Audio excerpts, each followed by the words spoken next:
where when DC and Marvel came together in what early 2000s, I want to think, I want to say, um, I Superman. remember Marvel versus DC in like '96, which I had a bunch of issues of when I was really little. Yeah. Oh yeah, that was epic.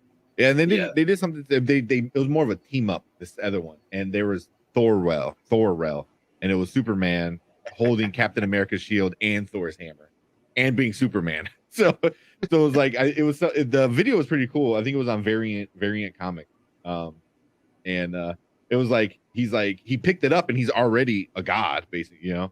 And he picks it up, he goes, oh my, you know, and he's like, oh, he goes, the power. He goes, I never felt anything like it. Like he was just like had all this like extra juice or whatever. So that was kind of cool. Mm-hmm.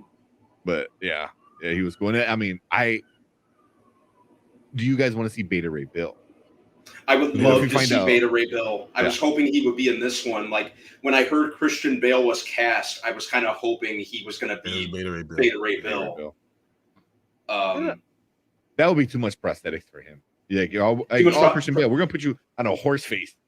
Yeah, or in like a mocap suit, because you know Beta Ray would pretty much have to be all CG. Oh, for sure. I mean, you have to be as big as that's Thor. Yeah, he said, I saw what you did. No problem, man. I had to fix that thumbnail, dude. It was just a little too plain Jane. Hopefully it helped out, man. Hopefully it helped out. Plus, I would have gotten a kick out of just nicknaming him Beta Ray Bale. You know. That's awesome. That one is awesome. Yeah, like here I'm. But I'd love to. Well, if Thor, because I'm very curious as to where Thor is going to end this movie.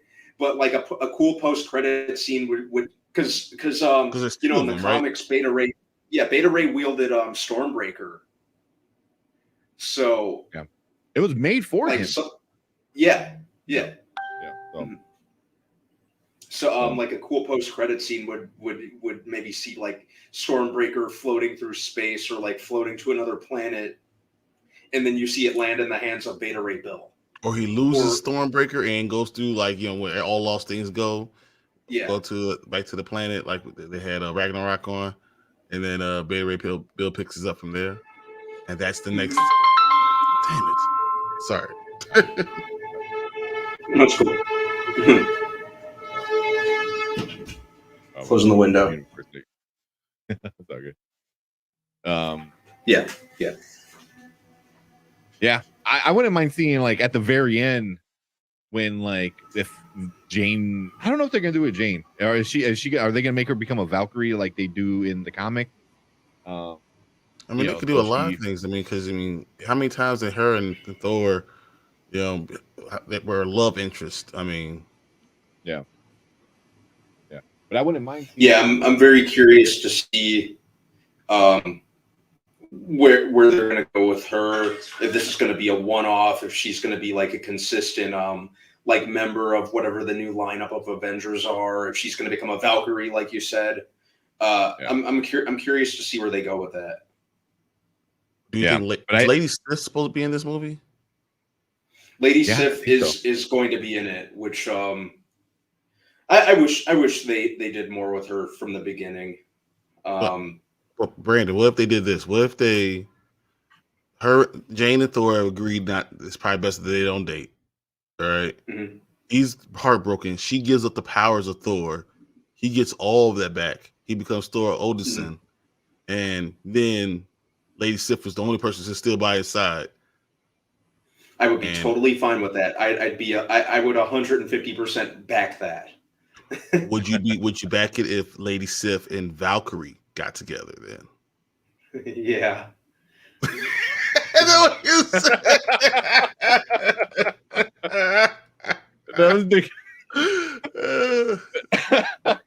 I was thinking that, so they could just totally throw out the storyline and have Jane be with Thor, and then have Lady Sif start being with Valkyrie, which is something that I could see Taika doing that. Look at the smile on my face. I was like, why are your eyes closed, Brandon? What you doing? What you thinking about, man?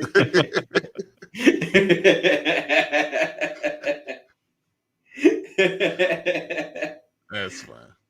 That would be good. I could see him doing something. Yep. Oh, I could see him doing Jane and Valkyrie too. You know, yeah. I will not be opposed to that. Creating a love triangle again. Mm-hmm. Yeah. And I'm looking forward to seeing, even though I know it's going to be a bit part, like Thor's adventures with the Guardians, because I'm pretty sure that's going to be like over the course of like an opening montage or something like that. I just want to see them having all these struggles, and the next thing you know, Thor just like Thor's it, kills everybody on the planet, and they're like, "Why did you start with that?" Yeah, and Quill just getting like annoyed with him for just like for just stealing his shine. This is like we all know who the leader is. Mm-hmm. We all know. Me, right? Sure, yeah, you. Of course. So, I want to see Beta Ray Bill. Well, real quick, Beta Ray Bill is already canon because when they go to Sakaar, and you're at the heads being built in the tower or whatever the hell it was, you see his head. I mean, you see a few other heads. So, but that's what he said. So if he loses the axe. The axe goes to Sakaar. Sakaar, Beta Ray Bill picks it up from there. That's possible. Yeah. So it's like you said, World War Hulk. Yeah. Like I would love to. I kind of need to see Beta Ray Bill at some point in time in the flesh. Yeah, like he would be such a dope character to utilize. There's a lot you could do with him. Would you think that they were already had someone, signed as him, like someone who a character that's going to be Beta Ray Bill? Oh, I'd count on it, man. Marvel. The nice thing is they always have like something up their sleeve, and kind of something. Okay. Yeah, probably gonna do. What's up, Andrew? They're probably gonna do Beta Ray Bill from a different universe, so we can have a different Stormbreaker. I could see that. Yeah, it makes sense too. Yeah, but Taika said that he's not doing anything with the multiverse in this. This is one universe. But it doesn't mean a post credit. Yeah. You can easily like put together a post credit that Taika had nothing to do with it. Yeah, he needs a living Odin. Yeah. You're exactly that's what I was thinking. Because imagine if Beta Ray Bill comes out and and like he comes to this universe and like the hammer, instead of going to Jane or Thor, it winds up just like flying into space at the end, and they're like, "Oh shit!" And then like a post credit scene is he grabs it and like he has Stormbreaker, and was it Mjolnir? Mjolnir. Yeah. Mjolnir. And it just like cuts there because then like he would already have Stormbreaker, so it means Odin already gave him the things, but like that would like trip out so many fans, like people that don't know the comics. They're like, "Oh, he's the new bad guy." I was like, no. He's gonna kick some ass. Hey, he's not a bad guy. What if we've been talking about Keanu Reeves all this time about like what characters in the MCU is he gonna play? What if Keanu Reeves is Beta Ray Bill? Oh God, no. No. And then he kicks everyone's ass, and he just like he's John Wick or he's Neo. No. It would be a hilarious, probably for the wrong reasons, to hear his voice coming out of that character. I think the only character I'd accept Keanu Reeves as in the MCU is Silver Surfer. Yeah, 100%. So everyone's fan casting him as like Ghost Rider or Wolverine, and I'm sitting here like, are you high? He's 56 years old. I don't see him doing any of that stuff, but yeah, and I mean, mostly CGI. Keanu Reeves is like one of the coolest dudes in Hollywood, but I'm not gonna pretend like he's some great actor. Hey, watch him out.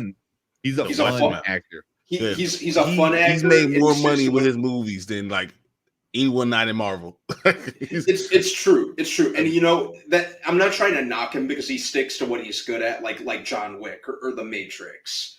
and that sort of thing. I'm always entertained. Oh, he has a lot of Johnny Utah. Thank you, Andrew. Or Ted Theodore Logan. So he isn't. No, I mean that's like 50 years in between those movies. But those he's in a lot of romantic comedies. Yeah. He I mean, rom-coms. He's in a lot of different things. He's not a bad. He's who he is. No matter what, he's kind of like The Rock. No matter what he does, he's Keanu Reeves in this. Like, even though I think he was a perfect fit for The Matrix, for being Neo. Oh yeah, and originally like Will Smith and Brad Pitt apparently passed on that role. Yeah, Will Smith says still the worst decision of his career. Yeah. He thought Wild West was going to be better than The Matrix. Like, yeah. Boy. Bad decision. I can imagine, like, at the very end, Beta Ray, you see him grab the hammer and he pulls it down. He's like, whoa. Like his little, and it just ends like that.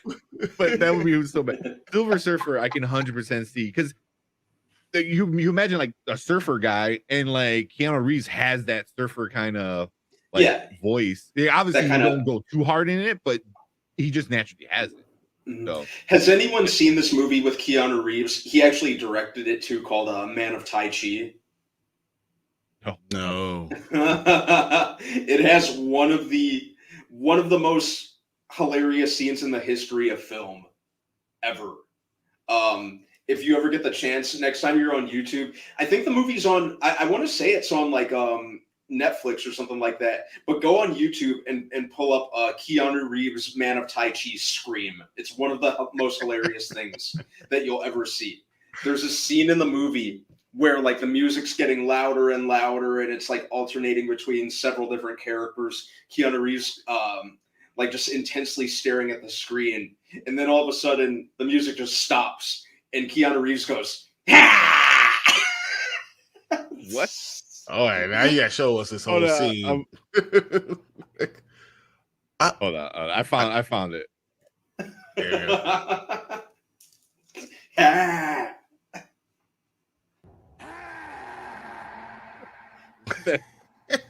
What? Play it again. But this needs to be on loop. I'm gonna make that into a little thing. Hey, yeah, Scanner Darkly is pretty good too. And what's the other one? Is really good. What's the one when he was the lawyer? Delicate. Yeah, the Devil's Advocate. Devil's Advocate was a great. I mean, you guys are talking like he's not. He has hit some bangers. He is. Oh yeah. Keanu Reeves has hit some bangers. He's made bangers. Don't get me wrong. I'm not trying to knock him, but he sticks to his guns in terms of his kind of somewhat limited range. Have you seen The Gift? I have seen The Gift. Yeah, he was pretty scary in that. I mean, I won't lie. Besides Constantine being a bad movie, he did a great job. Yeah, I don't. My only problem with Constantine is they claimed it was based on the Constantine Hellblazer comics. It's not at all. They wrote their own story. Yeah, that was if they named it anything other than Constantine, I wouldn't have nearly as much the problem I have with that movie today. If they would have said Keanu Reeves as Constantine, it would have been good. Yeah, like, but if you lay aside the comics, it's still a fun movie. It's still a fun enough movie. Like, I can watch it and be entertained. But yeah, my only problem was they claimed it was based on the comics, but very seldom has Warner Brothers given a shit about the DC comics that they own. But what I think about Keanu Reeves is he has good comedic timing. Mm-hmm. He's never the straight guy. So him, I could see him enjoying him in one of these movies. He'd be fun. I just don't know what character he's gonna play. I don't want to be man, Silver Surfer. He's 60 years old doing Ghost Rider, and Silver Surfer is still like 8 years away. There's no way.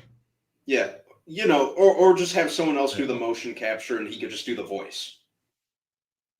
Like he's on James Earl Jones it. No, that's what what's his name did. Lawrence Fishburne when he was Silver Surfer. He was the voice, and then some like dude was the actual body who was doing all those weird angles and shit like that, which was super. It was Doug Jones who does the you know, like he's done like motion capture for like Pan's Labyrinth and The Shape of Water, and coincidentally, Derpy just asked if we did the Hocus Pocus 2 review. Just not yet, Derpy, but yeah, he plays Billy the Zombie in the Hocus Pocus movies. You know, that was Doug Jones, and he's going to be in the second one too. Well, all right, talk about the thing you're going to talk about. Yeah, well, that's kind of like a good segue. Good one. Yeah. I was actually looking for the thingy. So there's a insane freaking leak that came out today. And of all people, Howard Stern. Like what? Like I saw a meme about the need to have a show Wolverine and not meaning bad at all.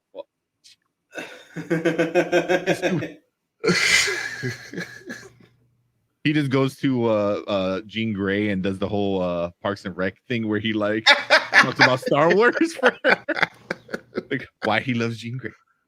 Let me find this article real quick. There we go. So of all people, freaking Howard Stern. So I heard that he's gonna be part of the MCU. I thought it was gonna be something like kind of silly, goofy, nothing crazy. You know, I mean, it's Howard Stern. Just he's talking about something on the radio. Yeah. So it was a hot mic, which means he was being recorded and didn't know about it, and he was talking about something. So see if I get the little. Yeah, here we go. So this is what he said. It was hard to hear because I listened to the audio and I was gonna play it, but it's really hard to hear because you hear the commercial playing, but you hear Stern and Robin, I think his co-host, you hear them talking in the background. So it's really hard to like decipher it.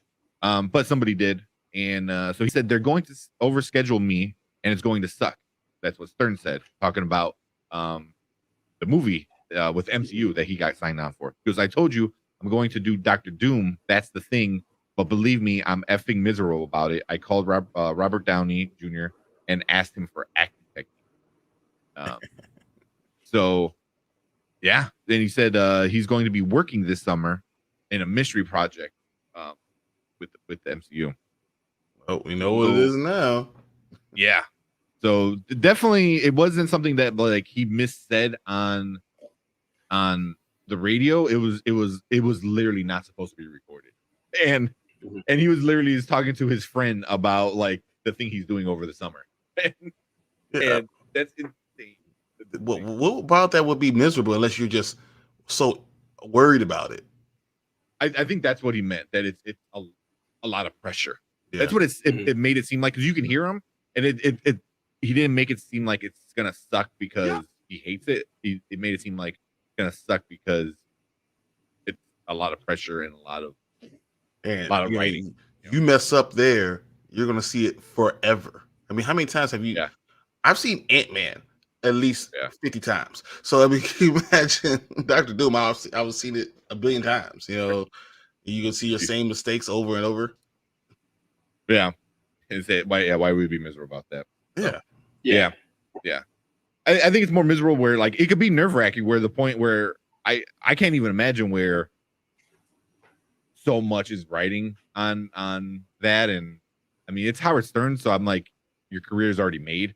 Like, it's not a make or break for you, you know, but yeah, he's sitting very pretty at this point in time, but you know, I'm obviously inclined to think that he's probably trolling when it comes to specifically the role of Victor Von Doom. You know, when you know what we all know that you know once more. How many times have you seen The Dark World? I gotta say, though it wasn't a good movie, I've probably seen that movie 10 times. It was terrible. But you know when it's on FX or TNT or Sci-Fi, I can't help but just watch it for a little bit. I mean, it was bad, but I still watch it. Exactly. I didn't mind it. Much. Yeah, they do. I didn't mind it. I just think it actually commits a crime, a worse crime than being bad. It was forgettable, which to me is even worse. because you can remember a bad movie. I remember how bad it was. Yeah, like we all remember Batman and Robin. We're gonna remember that for decades to come. I can't really remember anything really that happened in the Dark World. Off the top of my head. I can't remember. You talking about Batman? I can't remember George Clooney as Batman. Like, I know he was Batman. I don't remember anything that happened with him and Chris O'Donnell. Like, I don't remember any of this. I know people that are in it. I just don't remember what happened. It was just like nothing. You remember Arnold's ice puns? I remember Arnold, but I don't remember George Clooney. Like, I can remember Arnold, I don't remember George Clooney being in the same scene. Like, that's how bad. He pulls out his credit card, his black card or whatever the hell. It was still stupid. Yeah. Oh man. And me being the bat nip and then the bat cheeks. The bat cheeks, the bat cracks. Oh my gosh. Yeah, that was bad. Yeah. Dark World was forgettable, but it wasn't as bad as that movie. Yeah. It was bad, but it wasn't. I don't think it was that bad. I really didn't mind the Dark World. I just can't, I remember walking out and being like, oh, that was all right. I remember thinking the post-credit scene was awesome. That was my favorite thing about it. I think that was everyone's favorite thing. Yeah, the one with Benicio del Toro and the Collector, or as the Collector, because that's the first time they mentioned Infinity Stones, right? That was the first. I think that was the first time they mentioned the Infinity Stone, and that was a little taste of what was to come with Guardians of the Galaxy. I'm trying to remember who Christopher was it? He was the main villain. He was the main. Now I can't even remember. Malekith. Yeah. Oh shit, that was him. Malekith. Yep. Yeah. That's right. And then his second that was him. Was that one? But here's my point. You don't remember. Yeah, I remember the little, white, elf kind of character, but holy crap, that was Doctor Who. Like, seriously? That was Doctor Who, dude. That was Doctor Who. I never put it together. That's insane. All these years later. How did I think about it? You right. Blowing my mind, Andrew. Blowing my mind because I couldn't. Yeah, that was Doctor Who. Holy crap. Yeah. Even Loki couldn't save that movie. That's terrible. Everybody chill. What killed the dinosaurs in the Ice Age? Oh. What killed the dinosaurs? The Ice Age. Yeah. You're not sending me to the cooler. Everybody freeze. What is that? Everyone chill. Yeah. Get to the chopper. Get to the chopper. What it was. Do it now. Kill me. I'm here. Do it now. I don't think I have any figure. Oh, that's hilarious. So the last thoughts on Dr. Doom coming a lot sooner than expected. Well, they said Feige said pretty soon they're supposed to announce like the next big MCU bad for the next phases. So I'm pretty sure it's got to be Dr. Doom, either Howard Stern or not. Either way it goes, I'm pretty sure like the next one. Yeah, I'm now more curious. One of my favorite bands, by the way, actually. Yeah, one of my favorite bands, by the way. All they do is basically cover songs or songs, punk songs named after Arnold movies, and all the lyrics of their songs, all their lyrical content are lines from his movies. That's awesome. Yeah, that's great. Here's my thing. Oh man, if they have this Dr. Doom thing set, why we still don't have any casting for Fantastic Four? Well, we know that's one. a good question. Do we? Do we? Oh yeah, there's the whole rumor of what's his name? Jim from The Office might not be Mr. Fantastic. He might have been just a troll. Which I'd be okay with. No. Because John Krasinski should be Mr. Fantastic. That pisses me off. at this Wait, point. John Krasinski? You said should stay Mr. Fantastic? Yes. I'd be I think fine he with will. it. I'm pretty sure he will. But I'd be fine with it if he wasn't. I think Sam Raimi and Kevin Feige came out in interviews and said that it basically was fan service to cast him for his cameo in Multiverse of Madness. Yeah, but I think that So, they also are doing what Kevin Feige always does, is trying to hit you with the okie doke. yeah. Because why would you then cast someone else? And if they suck or they're not as good as a Fantastic Four, Mr. Fantastic, the whole movie will suffer. True. You know what I'm saying? If someone says he's not Mr. Fantastic, the whole movie will bomb. So why would you even take that chance? Why would you even give someone else that the fans have been screaming about, give you a taste of it, and then bring someone else in who might not do as good of a job, and the whole movie's ruined? So I was reading an article, and the article was saying that he knows that I keep calling Jim, John Krasinski is going to suck at Mr. Fantastic. So basically he was like showing the fans, like, here you go, this is what you want. See how shitty it is? And then plus doing what they did with with what they did with the Illuminati, which is pissing a lot of people off as well. He's kind of like giving you what you want, but like not quite, like, oh, here it is, but it's covered in crap, like it's like, so it's kind of making the fans not want it, even though they wanted it. So it's kind of a weird thing, but it's kind of a win-win for Kevin Feige, I see. Because if it works, then John Krasinski is Mr. Fantastic for the next 10 years, 15 years. And if it doesn't, then he can go find somebody else. So it's really, Kevin Feige is a genius when it comes to stuff like this, and I think he really is. And he hasn't made any casting choices that I've really had any problems with. So whatever he does, I trust. At this point, it was really nice to see Krasinski as Reed, and I'd like to see him continue and to see what else he could do with the role. And obviously this is going to be a variant of Reed. And you can't show all the variants being the same person in that movie and then change Mr. Fantastic like that. I just think that's not a good idea. I mean, you even did the crappy version of Inhuman. So yeah, exactly. I mean, they did more though. I mean, everyone was the same person, and then you gonna change it? Come on. Well, there was Tobey Maguire, Andrew Garfield, and Tom Holland as variants of each other, but yeah. I mean, so it's true. There's a lot of wiggle room in terms of. But there's also Sony. You know what I'm saying? And all that Marvel's done is shown the same people being the same variants. They didn't put Tom Cruise in it as a variant of Iron Man. They didn't do any of those other things. So that's why I'm saying, like, to change it up right then, I don't think I'll like. Yeah.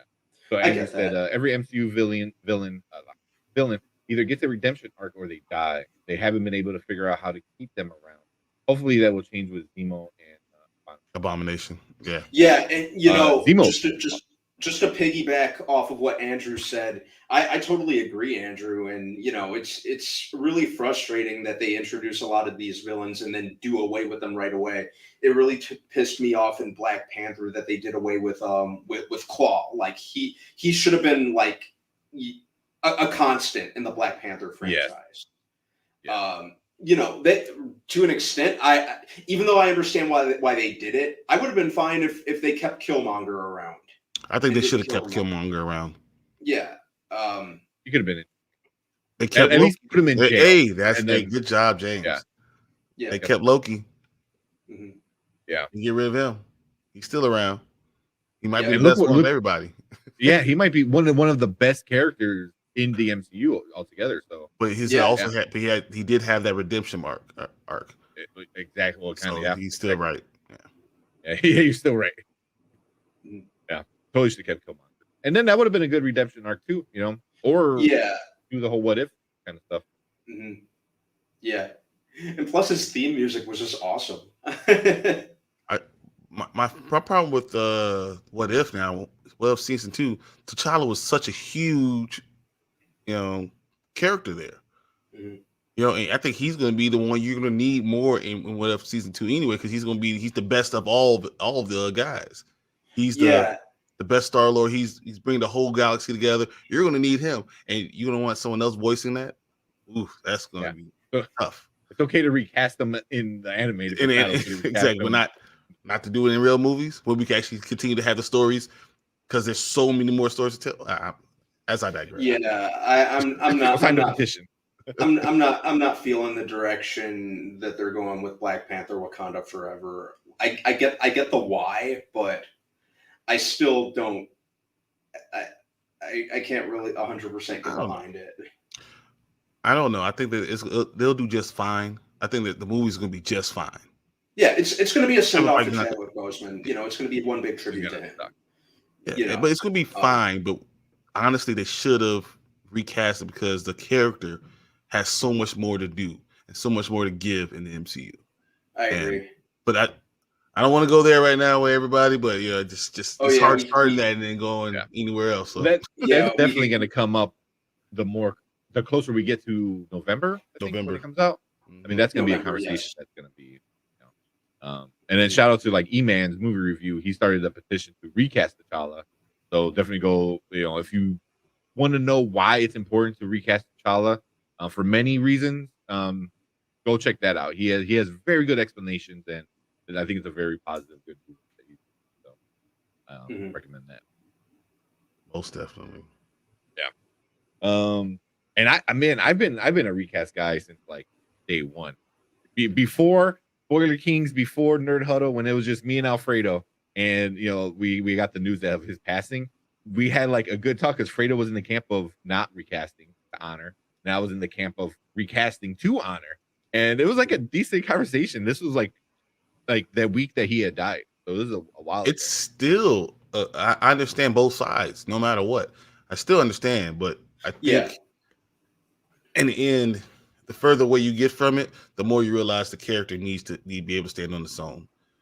Yeah, totally. Yeah, in some way, shape, or form. I get both arguments. I do. I really do, because Chadwick was so in the brief period of time that he was playing the character, he is still very, very synonymous with the role. So I get why Kevin Feige would not want to recast him. You don't understand. Just like you said, I watched them I was watching Endgame again today for some strange reason. I don't know, just because it was on TV. It was on Wednesday. It's got a lot of rewatch value. And when he walks through the portal, and like I still get goosebumps. I'm like, man, this is amazing. Endgame is an unbelievable movie. It's just every time I watch it, I realize we compare things to Endgame. Man, that movie is special. It really is. You should not be able to finish that many character arcs in one movie. It's almost impossible to do. Totally. And that and dude, it was just one of the best theatrical experiences like ever. Everyone coming through the portals, like it you see them running towards each other, you see everybody. Oh my gosh. Man. Crazy. And like back in like May 2008, you never would have thought we'd be at that point, just kind of sitting through Iron Man and how that all started. I'm a person who's been a huge, like I've been saying this about for a long time, that Harry Potter is the greatest world ever created. Like the world of Harry Potter is the greatest theatrical world ever created. Marvel is on the precipice of actually creating a world maybe better. Better. And it's hard to say that, because you have to do this over a lot of years, and you can't have many dud movies, because Harry Potter had none. I don't care what anyone says. But I think Marvel's on the precipice of doing that. Yeah. I think I liked pretty much all the Harry Potter movies except for I didn't like Goblet of Fire very much. Because it didn't make sense, because the whole movie could have been like eliminated, like, it wasn't me. I didn't do it. Someone's coming to try to kill me. We all know that. Oh, you're right. Why don't you just sit down? let's just find them. We have all this magic, but no one to come look after the goblet. You're right. And Emma Watson's eyebrow acting in that movie was just very, very distracting to me. Those things had a mind of their own. That entire movie. What? Next time you watch it, just to check next time you watch that movie, pay attention to Emma Watson's eyebrows. Those things just don't stop. They don't stop moving. Every time she talks. Encino I Man. watched Encino Man too. I still stand firm in my belief that Sean Astin's character was the real villain of Encino Man 1. That's not. Yeah. What was his character's name? Dave? Dave was the real villain. That's funny. That's funny. Yeah. He was. He was. He was. Thank you. It's nice to see that. This is why I like doing this a couple times a week. It's nice to see that I'm not alone in my convictions from time to time. Thank you, Andrew. Thank you, Andrew. I never thought about it, but yeah, it kind of makes sense. Yeah, I could go on for a while about that. I'm not going to talk your ears off about that tonight. I know Derpy does some watch parties in his Discord, and I want to start doing some watch parties in ours. Encino Man would be a cool fun one. Yeah. Oh, I'm where you guys are. I'd love to do that in Discord. Yeah. Yeah. Yeah. I never realized. This is everyone in chat right now of what from what Brandon said. I just blew your guys' mind, didn't I?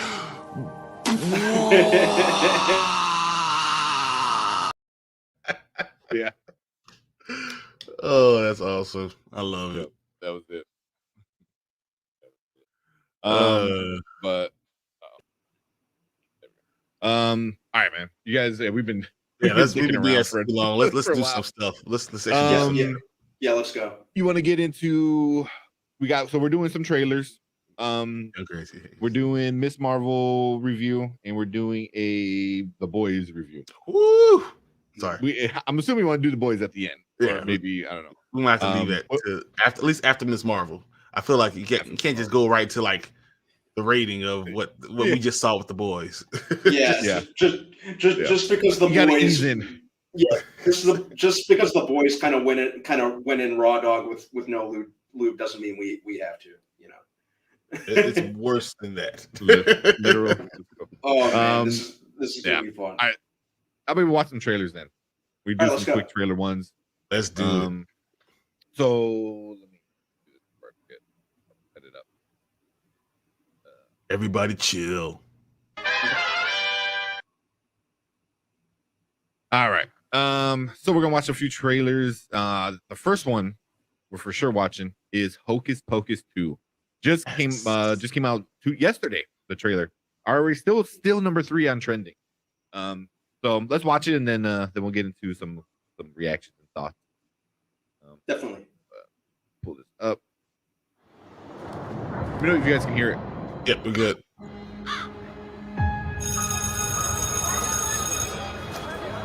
Hey, happy birthday. Thanks. So what are you guys doing tonight? Birthday ritual, scary movie marathon, same as every year.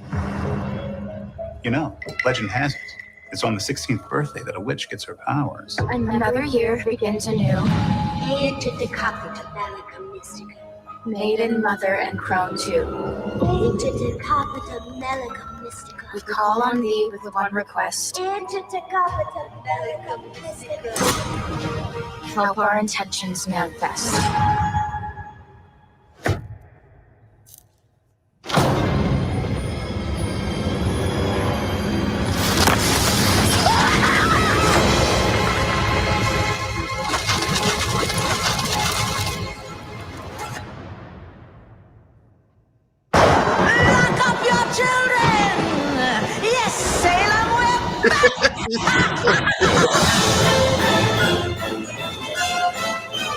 September 30th. Hey, it's the Sanderson sisters. I bet you're looking for the stage. Always. Oh, Oh my god. Oh, yeah. She just looks so much like herself. Right? That's awesome. The teeth, the you big can buck just tell teeth that they gave her. Bette Midler is just very much in her element there. Yeah, yeah. Oh, Was it Sarah Jessica Parker. yeah. Yeah, man. No, she I think aged the most out of everyone. Also, she's pretty young in the first one. I thought. Yeah, she was only like in her mid to late 20s, I think. The first Yeah. one. Yeah. Age, age comes for us all at some at some point in time, unless you're a black dude. But Exactly. Unless but, you must. but yeah, like Bette Midler, Kathy Najimy, they all still look good. They were already old, But- so it's okay. When you're old, you can still look old and look the same. It doesn't matter. Yeah, You know? and in the context of the plot, you can get away with them aging because we see them at the beginning in the first movie as old ladies sucking the life out of Life. children to get The kids. to get younger. Yeah. So they can maneuver around that, Mm. with them kind of visibly aging. There's that's an easy way around that. Yeah, I mean, technically, they're coming back from dying. So I don't know. The whole thing looks like Again. Yeah. It looks fun. It looks like it belongs on Disney Plus. I think it's gonna just destroy Disney Plus subscriptions. Are definitely gonna get raised in Halloween. Also, Disney does Halloween pretty damn well. Yeah, They I don't know if really you ever do. been, I mean, in movies at the parks. Oh my god!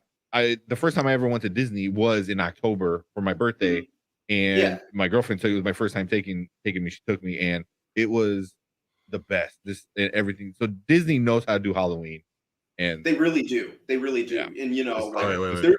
there's Real so quick. many Halloween themed movies. That's what I want to know. I want to know, Halloween what is your favorite Disney Halloween themed movie? Halloween Town 2. Halloween Town 2. All right. Yeah. Go ahead, Tank. oh Or the first Hocus Pocus. Yeah, the first Hocus Pocus. I mean, there's the But you big said- argument is Nightmare Before Christmas a It's a Halloween Chri- movie? it's a Halloween or movie. a Christmas movie? It's a Halloween It's movie. a I think Halloween movie. I think I think it's a holiday movie. You know, that's why I just like you can watch it from October to December. Like, Yeah, Mhm. you that works. can watch it all those months. Speaking of which, but- has anyone heard the album Nightmare Revisited? Yeah, there's two versions. There's more than I one. don't know No if you do way. that. Yes. Yeah.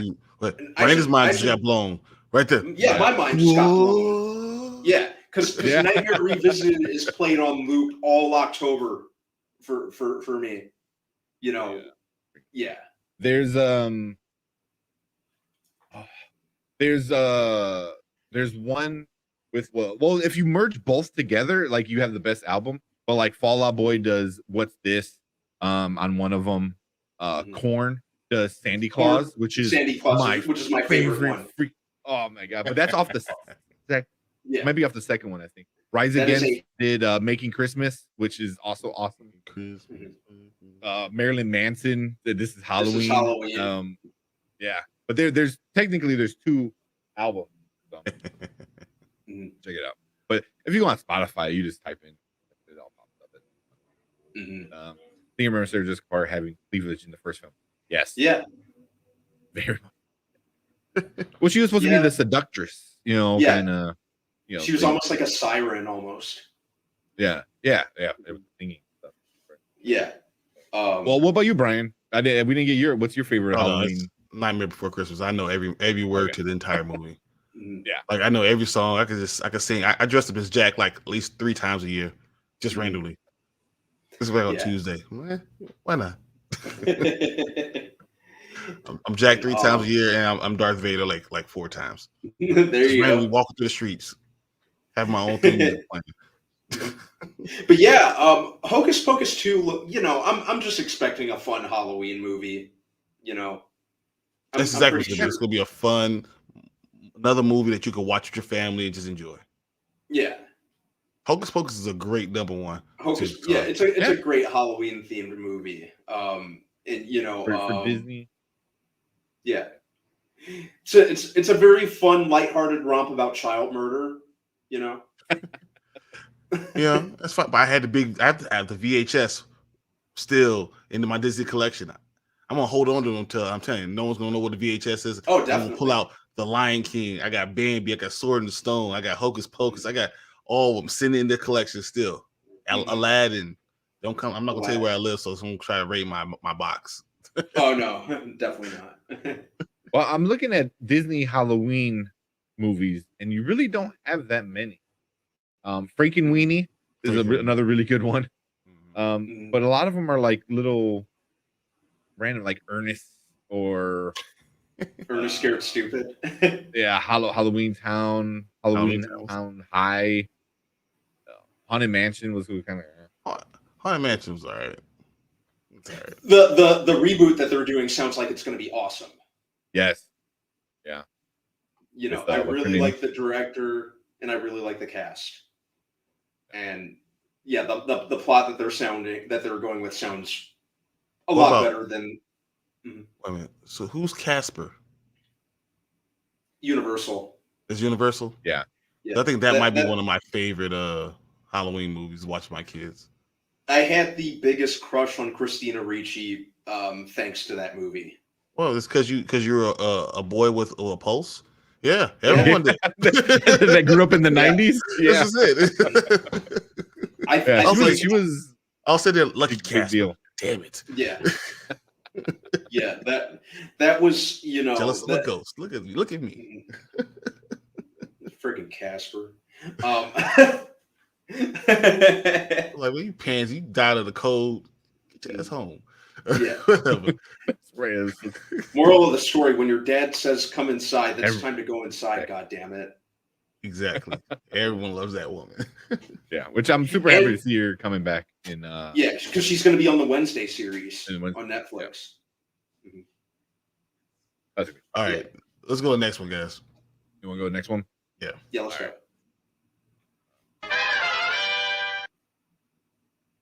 All right. So, I only want to do, I think 3. We'll do so 2 more trailers. Yep. So we got The Sandman, Smile, and Harley Quinn. Okay. Which 3 are calling? Which 2 are calling? Do you guys want to see? I kind of want to go Harley Quinn and Sandman. Yeah, me too. Yeah, let's do that. And then we can do the Smile later date, whatever. Yeah. Even Monday, we'll see. Let's see. All right. So, cool. Let's watch Harley Quinn. All right.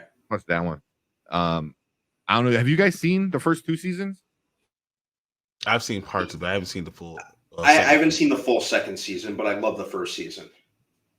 The second season got crazy. So I mean, it got to the point where there was a thing that the whole thing where Batman does a thing to Catwoman. Yeah. That, DC was like, that. "Oh no, we can't say that." So that was a big thing in season 2. So season 3 though, I cannot wait for this one. And it's just right around the corner too. But yeah, let's watch the trailer and then we'll get into it a little bit. Mm-hmm. Not bad. Yeah. Well, it does kind of have a big spoiler if you didn't watch season 2. But I gotta get through season 2. It's really good. It got to, obviously you kind of see Harley and Poison Ivy are kind of like, you know, a ton of banging, so they're kind of BFF GFs, I think GFFs. I didn't think they were gonna go there, and they went there, and it's awesome. It really is. This is the best version of Harley Quinn on screen since the creation of Harley Quinn. Yeah. I don't care what anybody says. Yeah, I'd put her like right up there, like neck and neck with the original of Harley Quinn from the animated series. You know, when she was first introduced. She's better. Yeah, she's very, very good. Kelly Cuoco is like, you know, But again, it's the whole like Keanu Reeves thing. It's her. It's her voice. Like Just she who can't she do is. anything. But if it does fit the character, her voice is a little annoying at times, but I think it fits like, as her voice Harley. is a little annoying at times, and it makes Yeah. sense. And if I watch Big much Bang better. Theory all the time, and you know her voice, and it just fits her. It Yep. fits her. Yep. Sorry, my cat was like looking behind me. I'm like, what the hell are you looking at, man? It's a green screen, dude. Mhm. The ghost. He's back. Yeah. Hey, he must see something. He wants to attack it. Trying to like the cat's gonna come up here and It's Jack just it gonna up. tear down the whole screen. Mhm. It'd be funny. yeah, so much better. Also, after the first season, and they showed was it King Shark? Yeah. And it's Ron Yeah. Fun. I love He's dying. yeah. I love Ron Funches. I think he's super funny. He has that voice that is also him, but his laugh is just his comedy is funny. I love the man. He's hardcore wrestler fan, a hardcore nerd, gaming guy.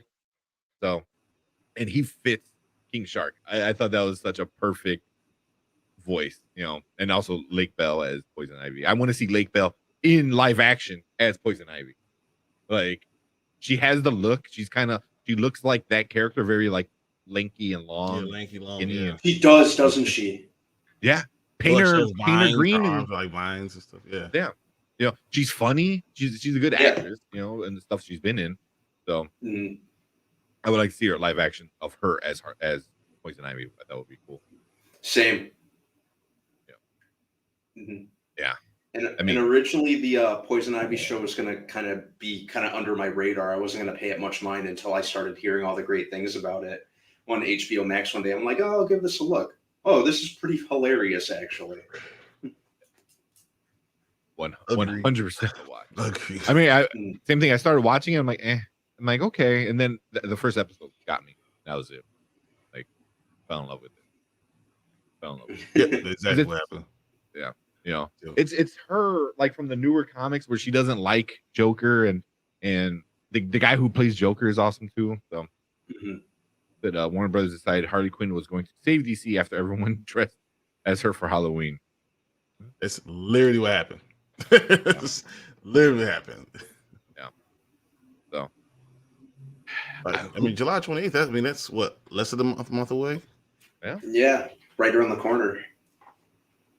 I think DC needs to be like, take the people who are writing this show and make them make a movie.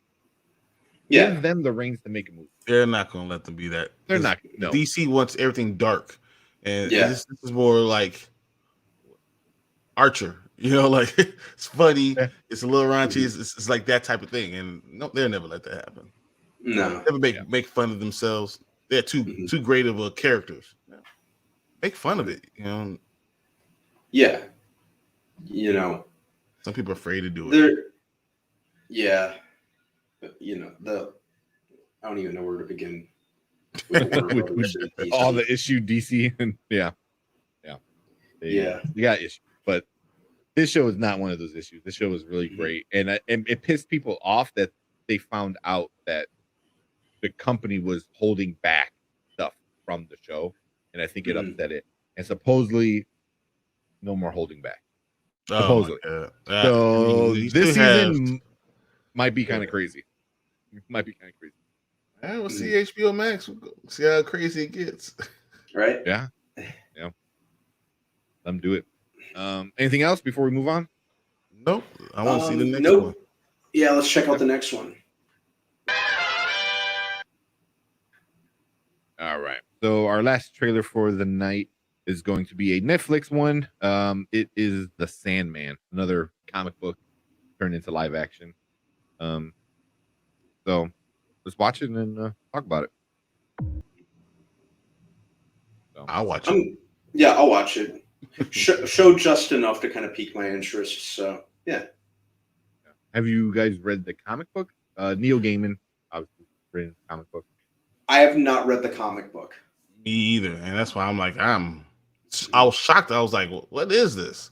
This looks pretty good. I probably will check out some because I go to Graham Cracker or go to one of the comic book stores down the street just to kind of check out what's going on. Yeah, Graham Cracker is like a 10-minute walk, 15-minute walk max for me. So it's a twice thing for me, and so they're regular. Man, I know which graham cracker is, the one right off of like is it Erie Street? Yep, that's exactly the one. Is it Erie? Mm-hmm. Yeah, I've been to that one. But yeah, they got my name in the system. So I like, hey, did I already buy this? Yeah. Add on to it. Let's keep it going. So I think it's finished. The original series, 75 issues. Wait, this can't be right. So it says the original series ran for 75 issues from January 1989 to March of 1996. No, that makes sense. Yeah. You know, that's kind of old, you know. Early to mid 90s. Yeah, but think about it. The Sandman we had in Sam Raimi's Spider-Man. I mean, that's a lot different. But that was literally a Sandman. I don't know what this one's going to be about at all, or what he's going to do. Yeah. Like, I have no idea what the comics are, so I mean, yeah, we'll see. Yeah, I'm very curious to see. Yeah, Neil Gaiman, who awesome thing. I mean, that dude makes great things. What's that one that was on Showtime with the gods? American Gods. American Gods. Yeah. Great show. Like it's so sucky that it's just gonna fizzle out and not have an ending because they're over it. Mm-hmm. I hate that it was discontinued or canceled or whatever happened. Yeah, that was such a good show. But yeah, Neil Gaiman makes good stuff. All right, I'm gonna put Tank around the spot right now. What day are you going to watch Stranger Things? Just the episode 1. That's all me and Brandon ask for. Episode 1. That's all we asking for. Because then me and Brandon can do the rest of the stuff. Just want you to watch episode 1. I'll start watching it on my lunch break. What'd you say? I want to hear I'll start watching them on my lunch break. So tomorrow for my lunch, I'll watch episode 1 of. All right. You heard him say it is part 1. We're gonna hold you to that. Yeah. Okay. Just watch. How many episodes? Just watch episode 1. How many episodes? 7 or 8? 7 or 8? 7? Yeah. Okay. We just want to hold you to just if you watch episode 1, that's all I want to ask for right now. And the problem is you're gonna watch episode 1, and then tonight that night tomorrow you're gonna watch episode 2 because it's just that good. But at lunchtime, I'm like, I watched episode 1, and then like 10 o'clock at night, I watched them all. Exactly. That literally means you've been watching ever since. But James, I kind of lost it with American Gods. It kind of just fell off. I mean, they kind of did it to themselves. Yeah. Kind of sucks, but people, if you don't release things, kind of trying not to go too far off it, but like Orville, there hasn't been 3 years. And no one's talking about this season. And I watched the first couple episodes, and I'm like, oh, I'll watch more. It's good. Kind of really on the back burner. What they've done with the Orville, I hate to just go on a tangent, but what they did is made into a real space movie, like a space show. It's real. They don't do jokes anymore. It's not even Seth MacFarlane like doing funny things. It's serious. Yeah, it's got and he did it now. Yeah, it's got a throwback vibe, like kind of reminiscent of like a lot of the Star Trek shows of the 90s. Like, and I'm pretty sure it was intentional, but I think they thought it was going to be all about fun and games, and then they realized Seth MacFarlane loves the sci-fi shows, and he wanted creative control to be able to do something that he wanted. I think he did this whole season 3 just for himself, because some of those episodes are like an hour and a half long. I'm like, what is he doing? Yeah. Yeah, super long. But I mean, that's the thing is though, people aren't really watching it, and ratings aren't. It's because it's not where on. It should be. It's not Yeah, on. well, You have to go search it on Hulu. You know, if Yeah. it was just on TV or something like that, it'll be something that would be great. But and I think the episodes are good. These have been interesting, good acted, good story tell. So one of them was really, really creepy and dark. They're doing a good job, but if no one sees it, doesn't matter. Yeah, exactly. But I mean, it's also 3 years since the last episode, or since season 2. So Mhm. they said that's right, Brandman and Brian. They started to make fun of it, and folks loved it. It was actually the Star Trek thing in Star Trek thing. And I felt like they took it seriously. Took it Yeah. seriously, a little overly seriously. Yeah. Mhm. So, And I still got to catch up on it as a whole. I'll catch up to it on it eventually, but it's not. you know, Is it all out though? Because I know they were doing weekly. It's weekly. Yeah, it's Weekly weekly. thing. So So I wonder if like towards the end he's gonna get back into the goofy funny stuff. I don't think so. I think this is going to be they're going to take themselves very seriously for now on. I think they might actually do a season 4 and do it on one of those other services, or they might write a book. This might become a serious sci-fi thing after they try to spoof something mhm. and becomes a serious sci-fi show. That'd Which be is crazy. crazy to think about. Yeah. You know? Yeah, Seth MacFarlane is the one writing this stuff. Mhm. Yeah. But yeah, I mean it's good. I like it. I just gotta get caught up. I missed the last couple episodes. So. Mhm. I mean, I don't know how I watch that. I watch Evil on Paramount. I watch You watch everything. Westworld came back on HBO Max. I watched Westworld the is first back. episode of that. I mean, I'm literally watching all the stuff. Like, I have no idea what when do I have time to parent? I don't know. My wife would say never. Yeah. I'll say if they were smaller, if they were still like babies, you just put one on the back and put one on the front and put one on On the the back. front, yeah. Yeah, just there you go. So I don't think you could do that with was it 7 and 5-year-olds? Yeah, 5-year-old. My 5-year-old is like 52 inches tall. My 7-year-old is like 49, 50 inches tall. So they're long. They're big kids. Mhm. Yeah, a little harder to carry them. Mhm. But did you all cover Strange New Worlds yet? We talked about it, but we haven't really gone through each episode. So that's why I'm gonna give some time and we just talked about it. Yeah, I think we watched the trailer and stuff like that, but I know you're more of the Trekkie than I am. It does look good. It is good. Yeah. There's a lot of things we want to talk about and review. It's just not enough time. I would have did Picard season 2. I still haven't, I talked about it and didn't put anything out. And I mean, I watch everything. Honestly, guys, if you tell me to watch it, I'll probably watch it, fall in love with it, and then watch everything about it. That's just me. I don't need sleep. Dude, yeah, I saw the first episode tonight and loved it. So yeah, I gotta watch it. It looks good. The trailer looked awesome. That was me with Evil. I was like, what the hell is this? And I was like, I want to see what's going on. And now I'm saying it every week, like, when's this out? Is it out yet? Is it out?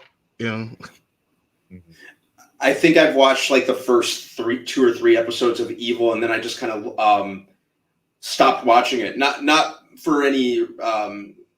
I liked it. I just get easily distracted with like the slew of other shows that I watched, and it just kind of got lost in the shuffle. After Luke Cage, I'm Mike Coulter fan now, and I just want to support anything he does.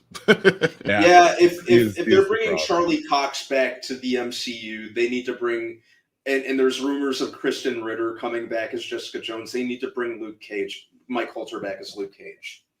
Just make it happen. But he's actually a working actor. All the other people aren't working anymore.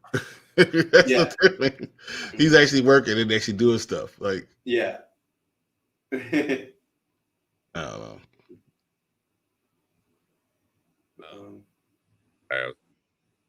Do something outside. Back behind the scenes stuff. But cool. Anything else before No, I we think we're get on good. to Let's get to the main event. Ding, Yeah, ding, let's ding. go. All right. So we are the Spoiler Kings, and this week we are talking Miss Marvel episode four. I keep losing track. Yeah. I This think it's is 4, right? episode 4. Yeah, episode 4. So there's a quick rundown before we get into what we like and dislike. And is she went back to Pakistan and is kind of reconnected with her mother or grandmother, Mhm. and it's her and her mom that went to Pakistan, and she's kind of figuring out who her great grandmother Aisha was. How do you do that? Just like, hey, let's go to Pakistan. Let's get on a plane. Like what? It did jump right into it, right? Didn't it? Like, I mean, let's just go to Pakistan. That's what we do, guys. What? Mhm. Yeah. I mean, they have family there. They got that much money? I guess. Have you ever been on a flight that's for 22 hours? Yeah. I was actually talking to one of my coworkers who has family in India, and he told me prices, especially right now, prices. I was like, that's one person? It's like, you talking about you spent $2,500 per ticket, and they just got on the plane and left? Like, what? Yeah. But I would have loved this is not this Earth. Right. Yeah, exactly. Earth we're living in. It's a little bit of a better Earth. But, I would have loved to have seen how that discussion between Kamala and her mother panned out. Yeah. I mean, they kind of briefly touched on it a little bit, where they were saying she's doing it more for the grandmother than Kamala.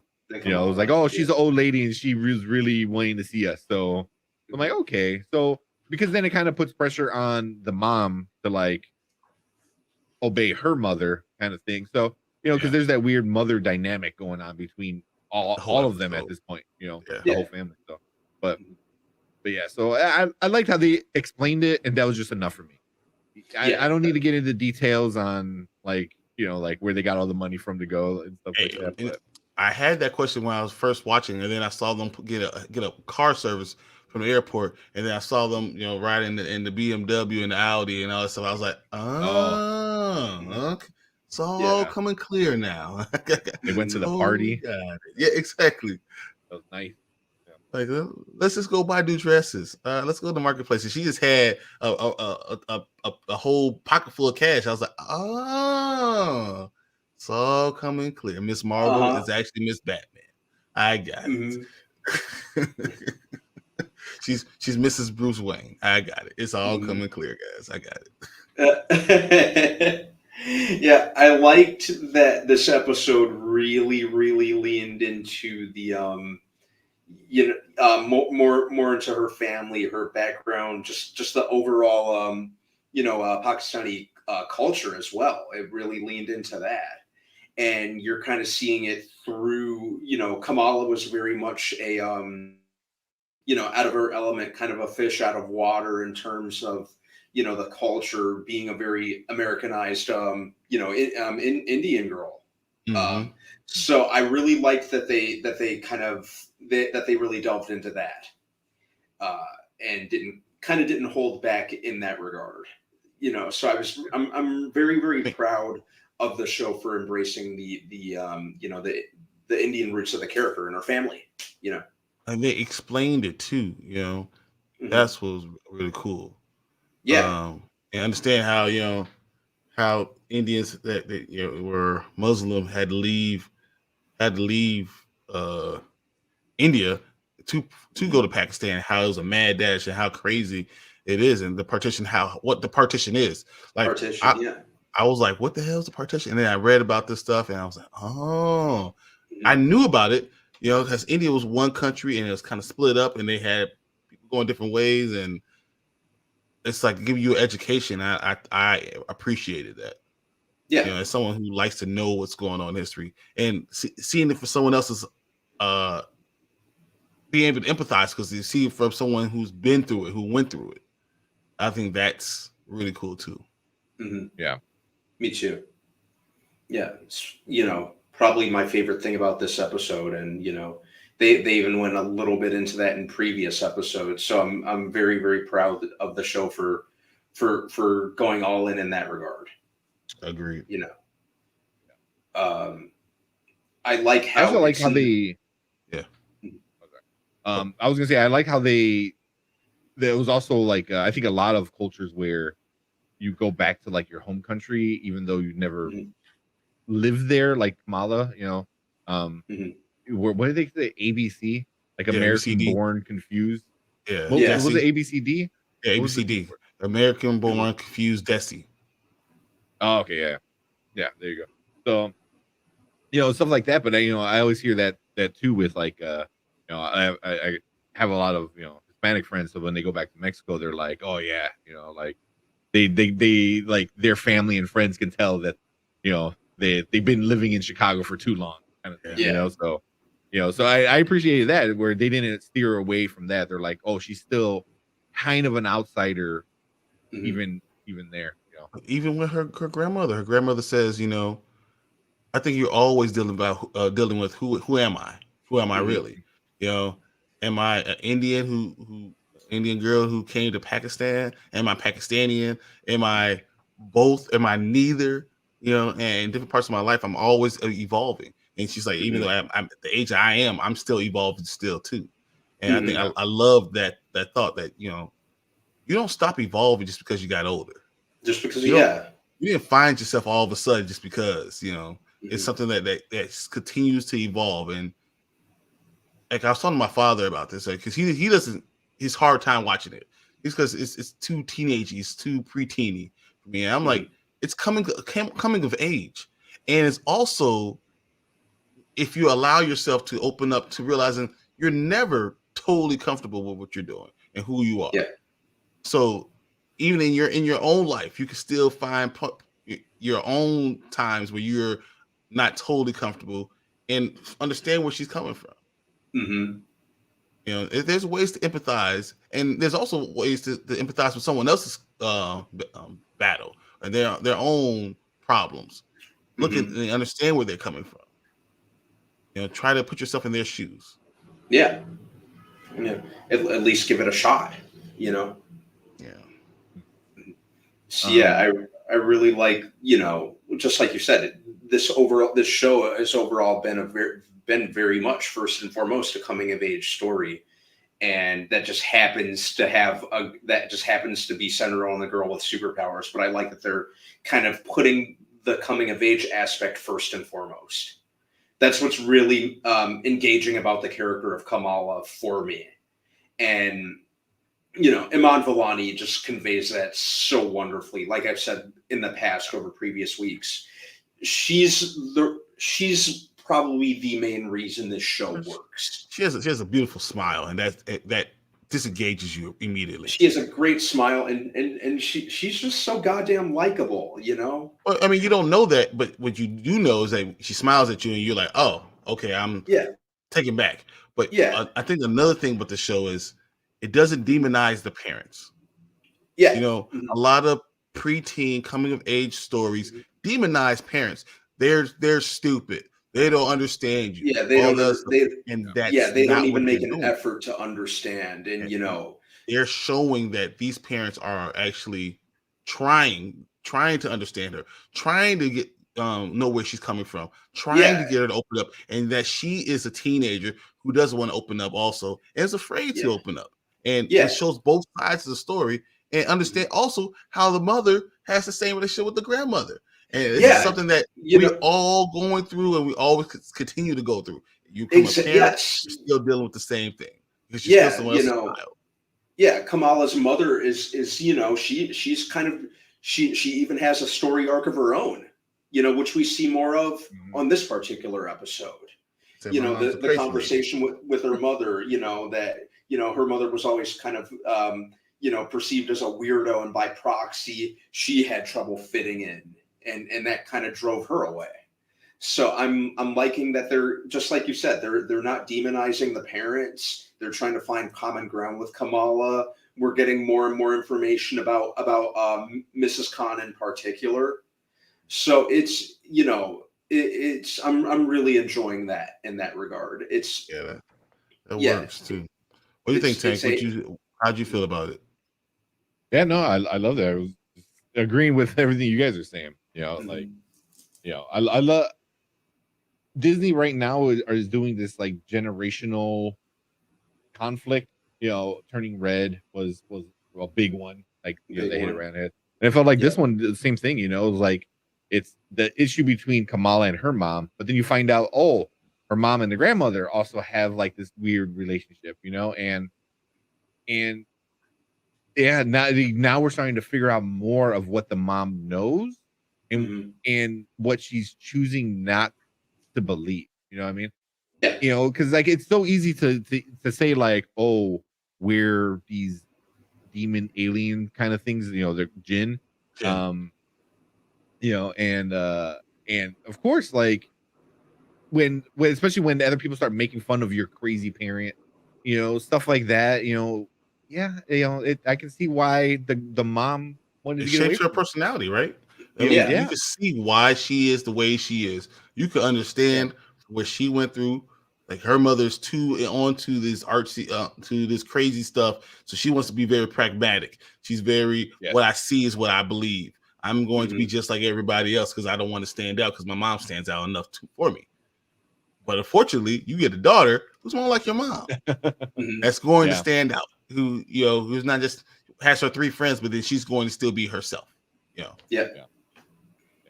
I definitely like all that part of it. But like you said, they're not demonizing anybody. So it's like there's people that are having conflict that are disagreeing, but no one's like, at least among the family, because there is the bad guy of the show, but the family and stuff like that, no one's the Yeah. bad guy. You know what I Yeah. mean? Like Yeah.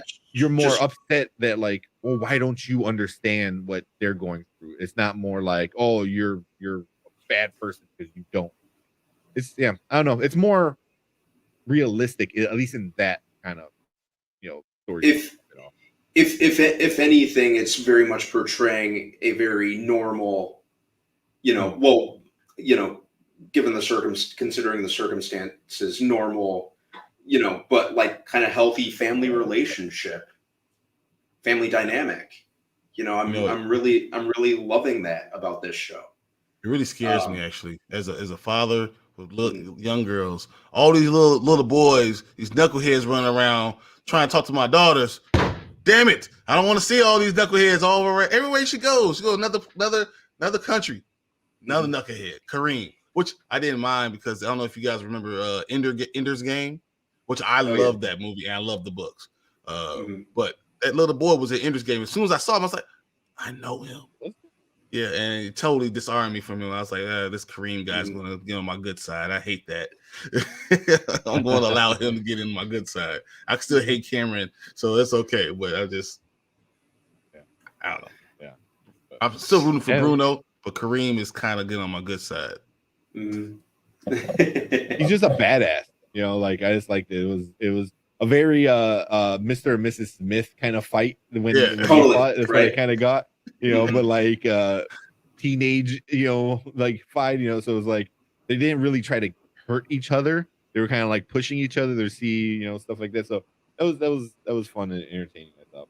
But I'm more curious on how she's becoming a better fighter. Like I'm sure they're gonna explain it just they're gonna explain it like it's in her gene, and the grandmother even said that in the show. Is like she's like, well, why are you caught up in that? It's just genetics. And I'm like, that's hilarious.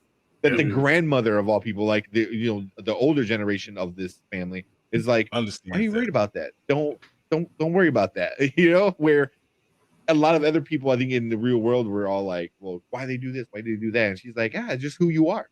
It's like you're not from this world. So it's like, oh, okay. You're a Jinn. Oh, okay. So what? Yeah. Yeah. But I thought that was really cool to even give the name of Jinn. And they haven't explained what it is yet. But I was really surprised that Cameron's mother just kind of left him hanging. Yeah. Cold-blooded. That was cold-blooded. Yeah. Oh, he made his choice. What? Yeah. He's a 17-year hormonal boy. You're doing wrong. What? Yeah. But she definitely makes it out that she just said, she I was like, dang. Yeah, it's tough but love. it definitely points it out that she is the bad guy, and that makes her even more of a bad guy. They're like, you don't care about your own family, all you care about is going back home, doing the mission. Yeah, and it's kind of there's kind of that contrast in family dynamics with the I watch very Umbrella healthy. Academy too. I watched it. Started the new season just yet. I got to start it. Maybe like tomorrow after work. I'll finally start. We'll probably do a whole season 1 review. Yeah. But that's in the book sometime soon. I'd be good with that. But yeah, what I was saying was they're kind of showing that that contrast of family dynamics, like the very loving and healthy relationship between the Khan family and this very, very dysfunctional, she like you said, she abandoned her son. Well, you can say the same thing with the Kareem character, with him being taught, the red scarf people, whatever, and he loses his guy immediately, and how he just kind of pushed on immediately. He has no one else. He just pushed on and kept on going. So it's like this. I think it's part of their daily life. Yeah. And also I think he was trained for it. He's like, we're in this business, and this could happen at any moment, so you need to be ready. So that was very, very interesting. Probably keep this one a little bit shorter. So Yeah. Okay. We're already an hour and a half in altogether. Yeah. But any like predictions of where you want to see it go? Because I believe I think it's halfway done now. We're halfway through season. Is it only 6 episodes? I think it's only 6 episodes. I think we only got 2 more. Only 2 episodes left, and there's going to be a time where what's going to happen? I want to know what's going to happen when Cameron, Kareem, and Bruno all look at each other, pointing at each other like, "What are you doing here? What you doing here?" And she's like in the middle, like, exactly. Gotta go, and like big fist out of there. Very curious to see where the next episode goes. I think they're going to show more of Aisha's past, or the grandmother's past, considering the way that she's there now, because she's in the past. Yeah, she's in the past, so dealing with it. But I think that they're going to get her back home, and she's going to have to really work hard to make friends, make it up to Nakia. And the fact that she still hasn't responded to her because she feels betrayed. Like, you say you're my sister, but you can't tell me, but you can tell Bruno. We don't talk about Bruno here, but I'm just letting you know that's going to hurt. That's going to be something that's going to really affect. See what I did there? But I'm thinking now that she's in the past and she's during the partition. Partition, yeah. And there's that whole story that her grandmother keeps talking about, that stars lifted her to her dad, during the partition. Now I'm thinking like it's her, it was Mala that did it, and then now she's gonna speak directly to her great grandmother Aisha. Yeah. So I wonder. I think that's what's gonna be, because the whole time I'm like, oh, the great grandmother saved the grandmother. Now the way it ended, I'm like, oh, she's gonna save her grandmother. And then also get to know her. It also could have been Aisha that did it, and it could in return, and she's just reliving that life of what actually happened. Yeah. And then she used to talk to her and say, this is what's happening. And then she goes back to America, and then I think Kareem goes back to America with her, or he doesn't go now, shows up in episode 6. Yeah, that'll work. Yeah, that will work. I'm excited, man. 2 more episodes, and they're getting to her final costume. Yep. It's getting there. So I want to see her in the full get up, and then Monica or Carol Danvers. Monica or Carol Danvers. It's going to be one of the two. I think it would make it even more of a payoff if Carol shows up, just considering how big a fangirl she is. Yeah. The way the story is going, it makes perfect sense for Monica Rambeau to be the one doing it, because she's going to be part of that group, the government group. She's going to be the leader of that government group. That came to save them and arrested those people. She's going to be the leader. She's going to talk to her from there. That's what's going to happen in episode 6. It makes more sense for her. Carol Danvers, we don't know what's going on until we see Miss Marvel too, or any of this stuff. She's still away, as far as we know. We don't see Nick Fury's not back, so it doesn't make sense for her to be doing this stuff. But it makes perfect sense for Monica Rambeau. Yeah, I think it would just be a good narrative payoff. We don't know where Carol is. She's way off planet, somewhere in the galaxy. She gotta be with Nick Fury. He ain't just out there just traveling the galaxy by himself. Mhm. Like saying. Yeah. I mean, we haven't got a big person in any of the shows yet. You know what I mean? So I wonder, Hawkeye's not big, this gonna big do guy. Yeah. But I mean, he didn't have any big cameos besides Kingpin. But also that was also another series. So are they going to bring in a movie person? And Captain Marvel, Carol Danvers, would be great, and it would definitely set up everything. But I think Monica Rambeau brings all your Disney Plus shows together now. Yeah. So now all your Disney Plus shows come full circle, and you can show that this is one big thing that we've been going on writing. So yeah. Mm-hmm. Yep. Sure. Sure. So, but cool. Yeah. Anything else on this episode before we move on? I'd say that's about it as far as I'm concerned. Yeah. I enjoyed it. Yeah, I just don't understand why she has to hide everything from her mom. Yeah. That's going to be a whole thing, in itself when that gets revealed. Is it going to make things good, better, worse? I don't know. Well, her mom will at least realize why she's with Nani. Realize that what Nani was telling her was the truth, and help mend other fences. But why wouldn't you just let her know? Like, what are you afraid of saying? You afraid they're going to hurt her? They will hurt her anyway because they know who you are. So it doesn't even matter. Why not just tell her what's going on? I don't understand why you're hiding it. I think it's a kid thing, maybe teenage thing. I don't know. I think Miles Morales hides it from his dad because his dad's a cop. Makes sense. More of a reason to. It's time for your mom just because what? Because she's your mom? Like, whatever. You have a chance to show her in India, in Pakistan, with her Nani there, knowing that their relationship is splintered because of this stuff, and show this thing is real. And you have the support there already. So why not? Yeah. It might happen next episode. It might be just like he gets caught. Yeah. But that's gonna be a fun part of the show when that does happen. Mm-hmm. I'll be interested to see what the mother, how her reaction. Don't tell your father. She's a very don't tell your father. Don't tell your father. That'd be cool. It would be great to see how the father reacts, though, just considering his character. Yeah. Super supportive. Mm-hmm. Yeah. That'd be funny. Like, he's like, oh yeah, I know. Like he already knows. I've been watching it all the time. What you talking about? Yeah. But cool, man. Let's move on. Make sure you guys check out all the other episodes we talked about. 2 more episodes, so we're gonna get into those in the next couple of weeks as well, and then do our official season 1 rating once all the season's done. But yeah, let us know in the comments what you thought about Ms. Marvel. Are you liking it? Not liking it? Where you think it's gonna go, where it's gonna end, stuff like that. So let us know. We like chit chatting in the comments. Yeah, definitely. Yeah. Let's move on to a completely different, very different kind of show. Let's move on.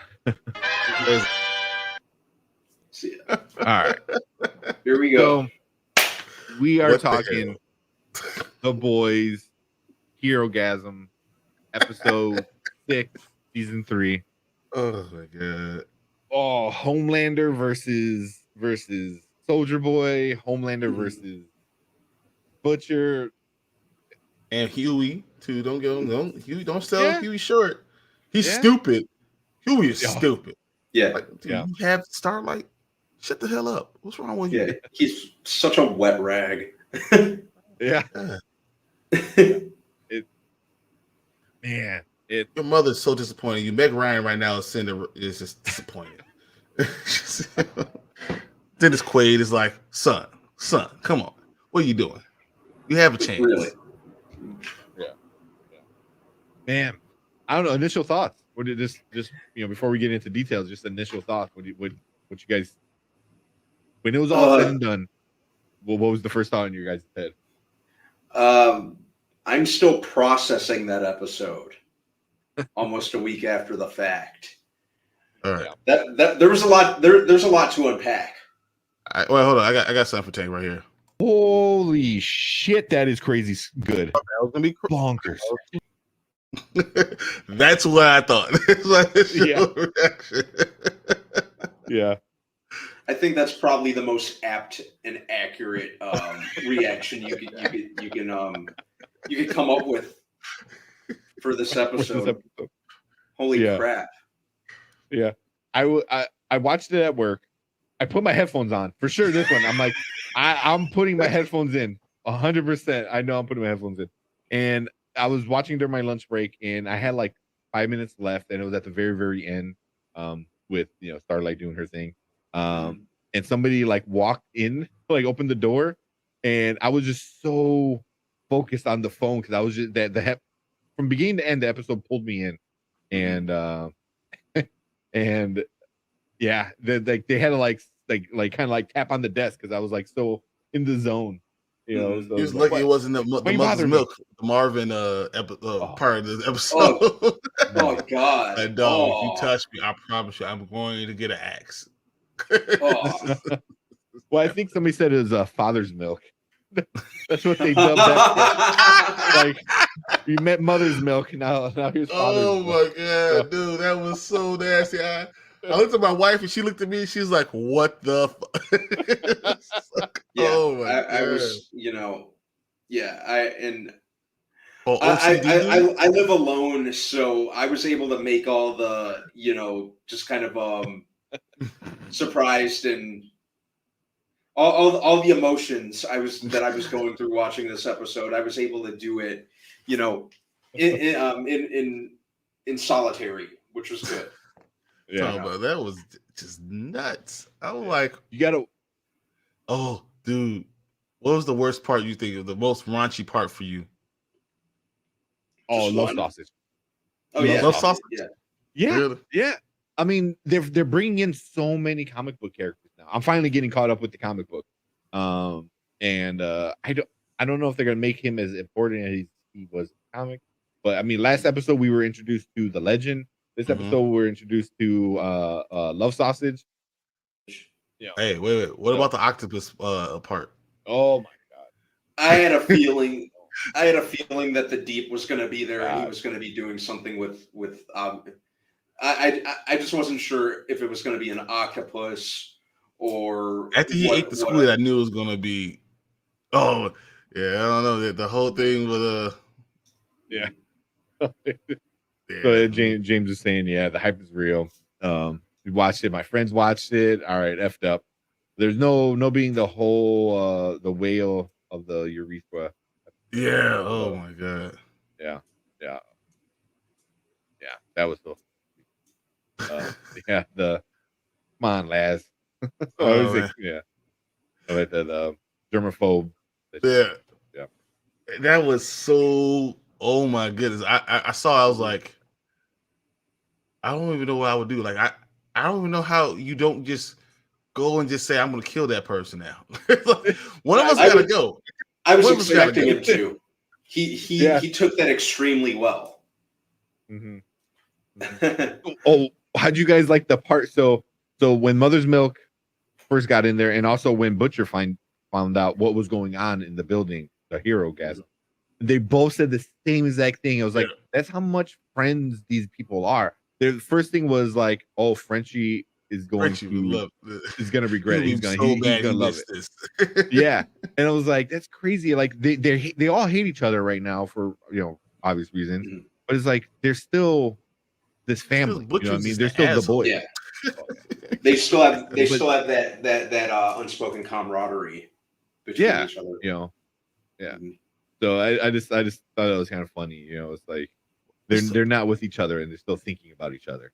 That whole thing with Frenchie and Kimiko is something else to me. That is, man. She don't have any powers though. She's still effing people up. I was like, look at you, better go. Yep. But that was kind of sad though. She's like, "Oh, it wasn't the powers that made me a monster. She's like, it was me the whole time." But Hmm. I mean, I think I hate seeing stuff like that because it's like also like you're put in a really bad situation where Like it's either you're going circumstances. to die, so the circumstances. But when you already have that idea in your head that you're a bad guy or a monster and this and that, it's kind of hard not to think that. So I don't know. But I feel bad for her for sure. I'm surprised she hasn't gained her powers back. Honestly, Yeah. Something's gonna trigger him. Yeah, Mhm. same. Something's got to trigger her. Yeah, something has to. I thought this was going to do it. Yeah, me too. I thought that's exactly what was going to happen. Mhm. Yeah. It was, Yeah, and they want to explore that more. I think they want to explore that. Yeah. Mhm. It's awesome. Yeah, and I liked that this episode, actually had legitimate stakes, and it's the first time we really see Homelander being overpowered and scared.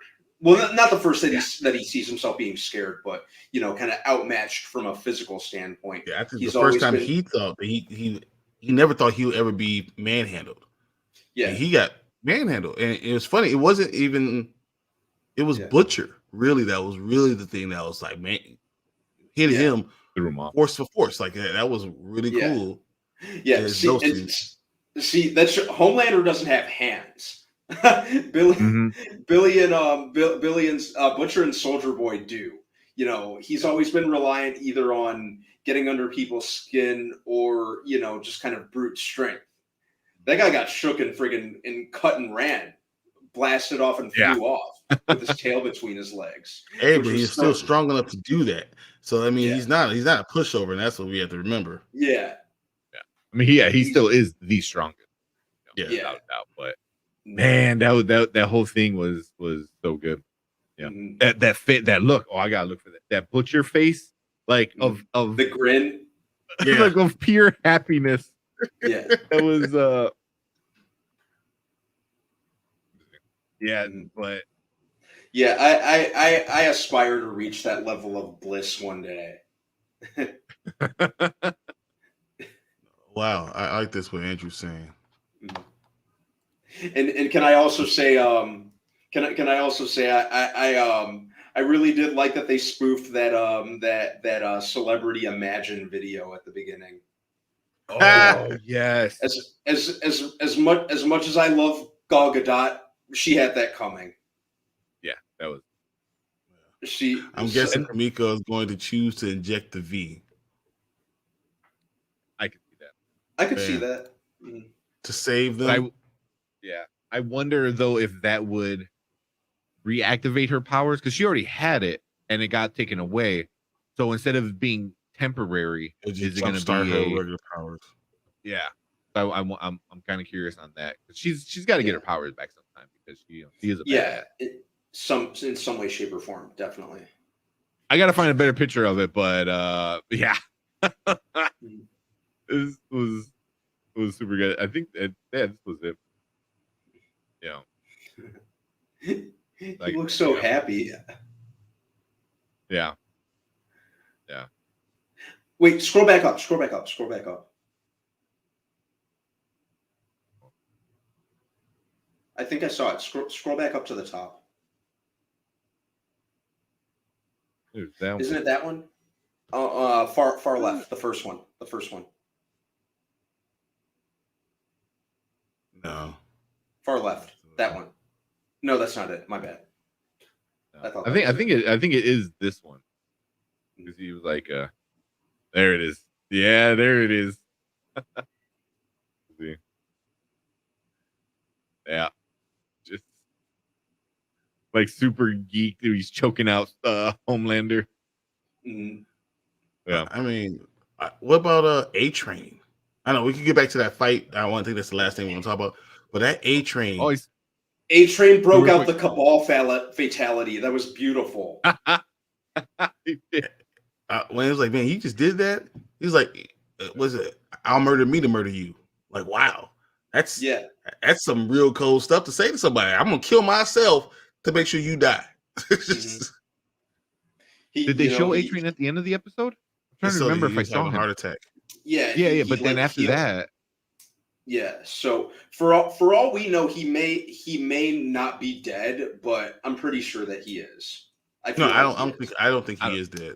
I don't think he is. Yeah. Like I hope not. Because I think he's gonna have a severe heart attack and to a point where something's not gonna work or something like that. Like he can no longer do these things, and he's not longer. The Seven's going to be disbanded because now the Starlight did what she did. Mm-hmm. The Seven's going to be disbanded. That's what's going to happen. And I understand why she did what she did, and I can even get behind her in that decision. Because she's been put through a lot this season. Yeah. And she's probably at her obviously she's very much at her wit's end. So I don't blame her, but it's going to have major repercussions. Homelander's going to go completely berserk. Yeah, but I mean, he has to be afraid too. So Homelander can't just go crazy berserk because he now knows there's someone out there that can mess him up. Yeah. And my other question is, what took Soldier Boy so long to go off? He was like powering up. He's got a little refractionary period. All he had to do was play some Russian slow song, and then he'll some blow Russian up. Slow music. Yeah, he'll blow up. That's it. Yeah, I think it would have worked a lot faster if that happened.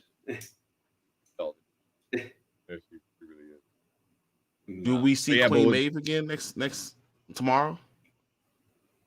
I'm sure we will. Not tomorrow, but by the end of the season. You don't think tomorrow? 2 more episodes to go. 22, 6, yeah, 8 episodes. Yeah, I think we see her soon because I think with Starlight saying that what she said about Queen Maeve too. I think they're going to have to let her go. And Black Noir is gone. He is running. He's like, screw this. Yeah, I'm out. Took his cut his tracker out and everything.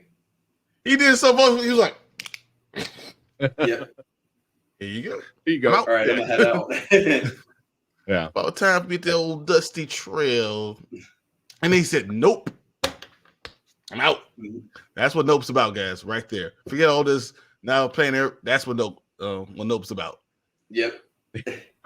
He's over there. Over there. All right. I'm out. I'm going this way. Well, now we know from the twins that I guess they called out Black Noir and said like, "Oh, he's the dude. He's the reason why it all happened."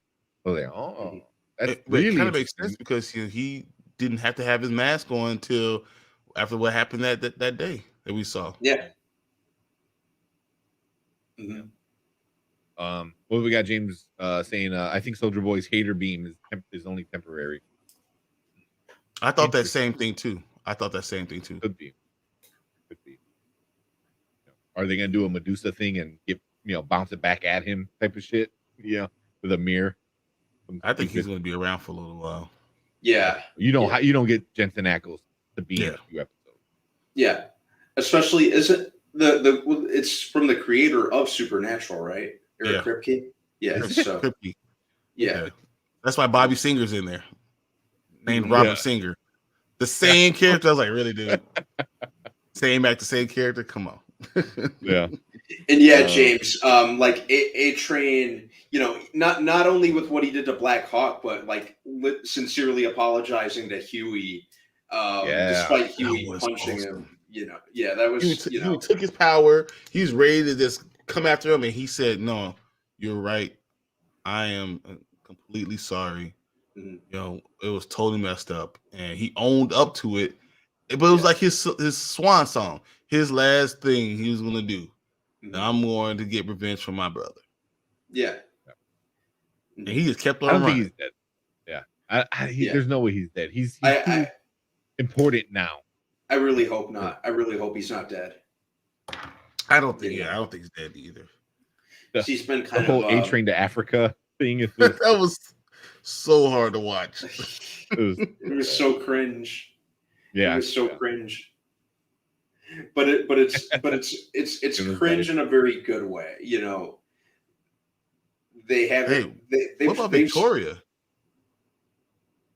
Oh, that was kind of scary. Like, With who? she's like I don't care.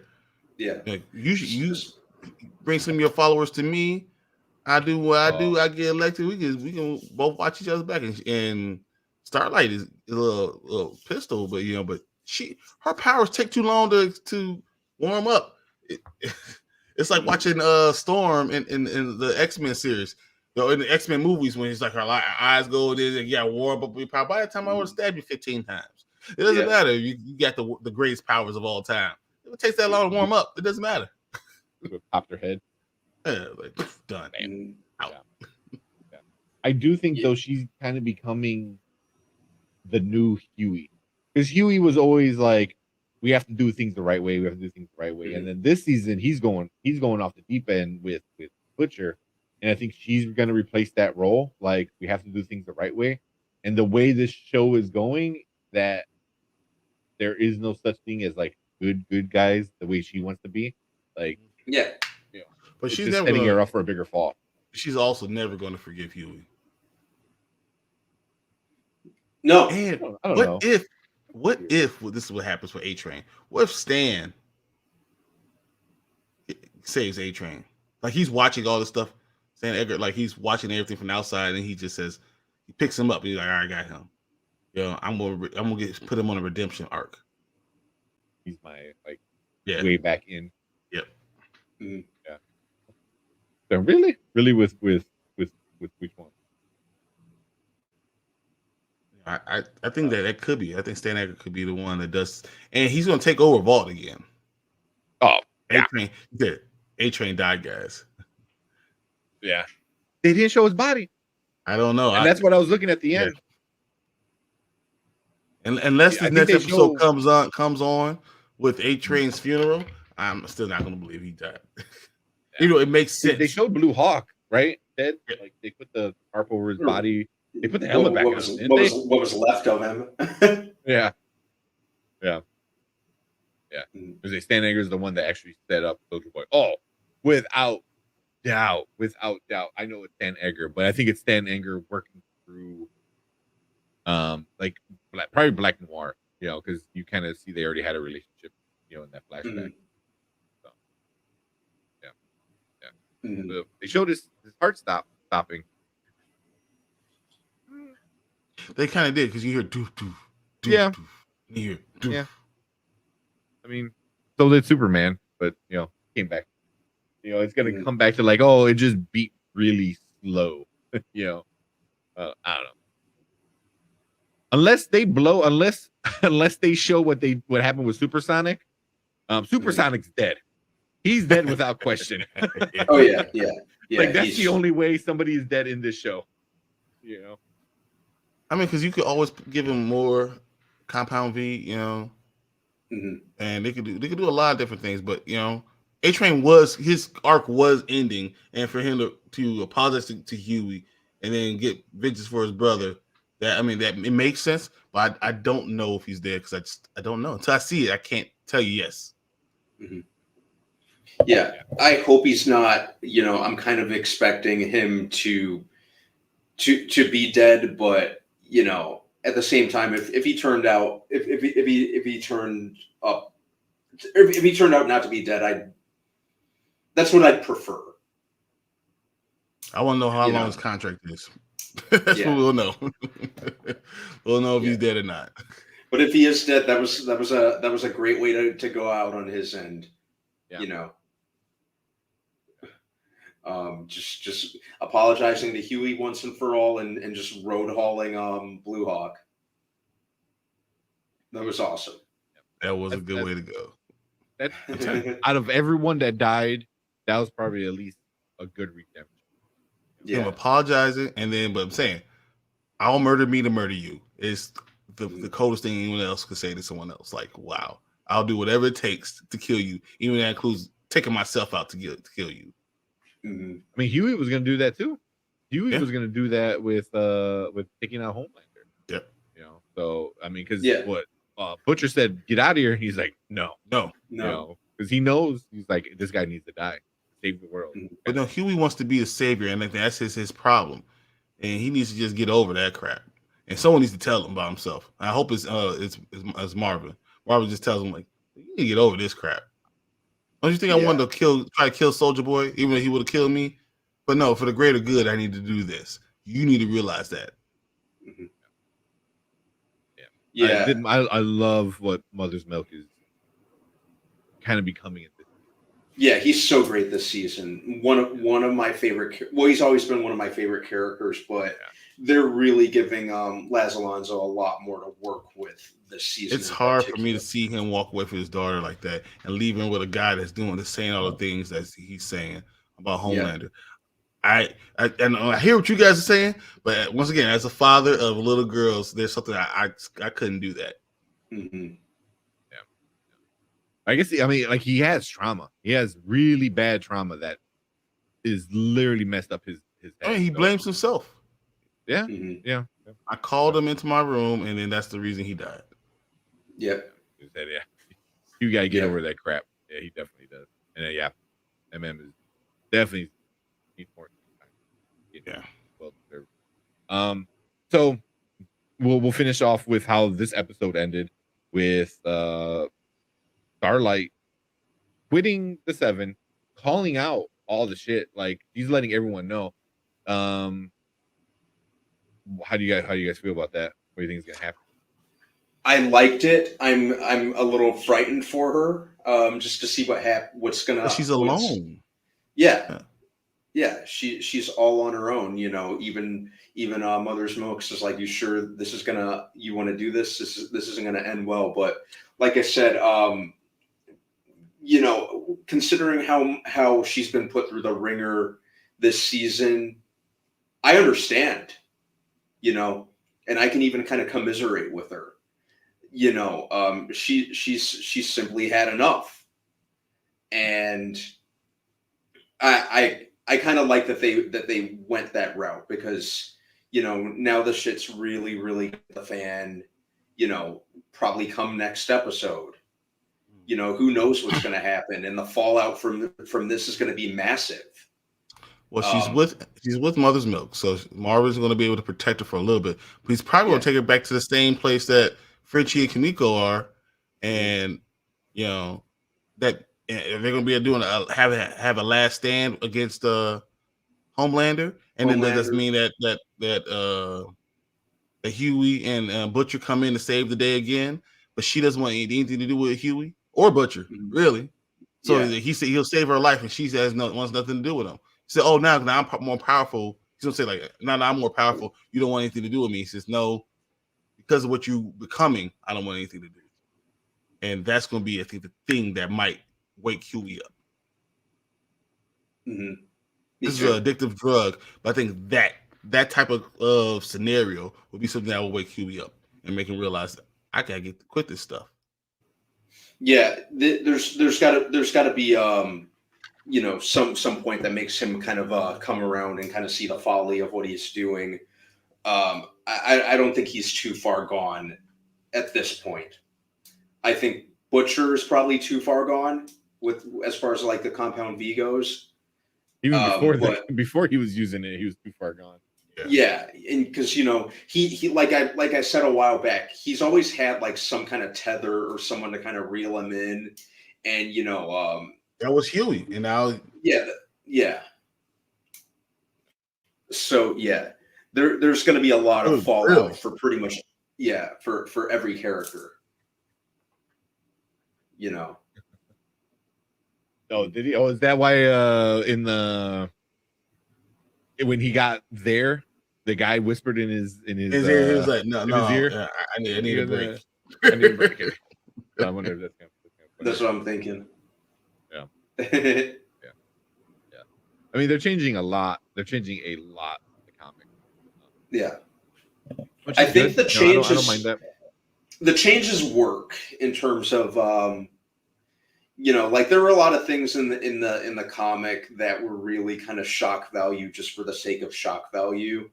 The shock value And as much as there is on this show, it works. It works in the context of the narrative. It doesn't really seem there just for the sake of being there.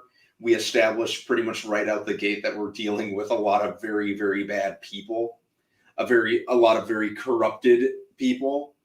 So it works. It works without coming off as juvenile or try hard. Yeah. And it could have been really, really easy to fall into that trap, and thankfully they didn't.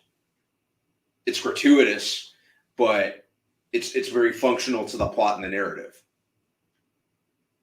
Yeah. It's yeah, I agree.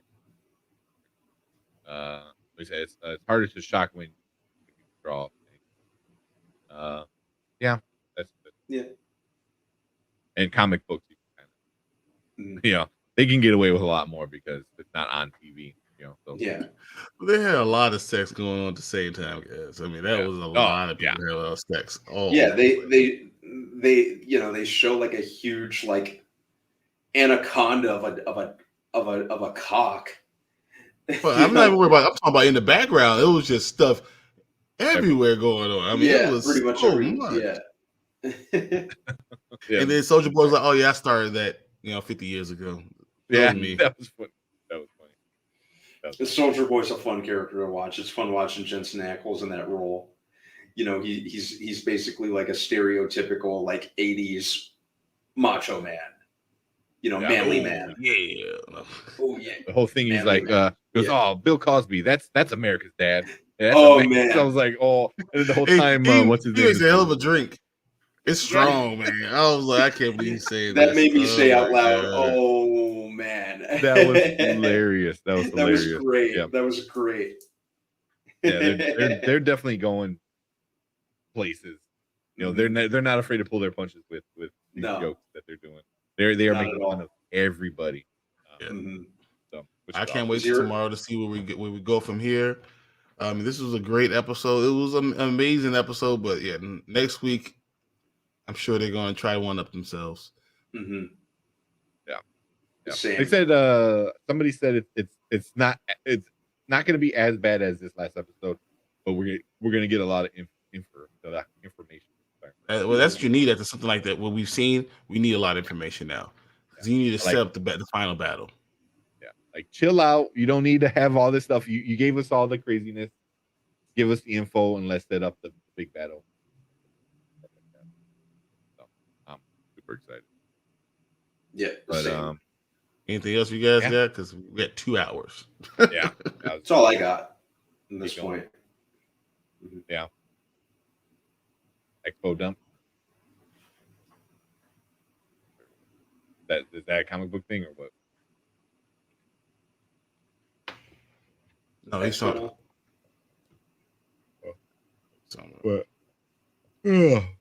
But cool, man. Yeah, let's get out of here, man. We kind of started super late too.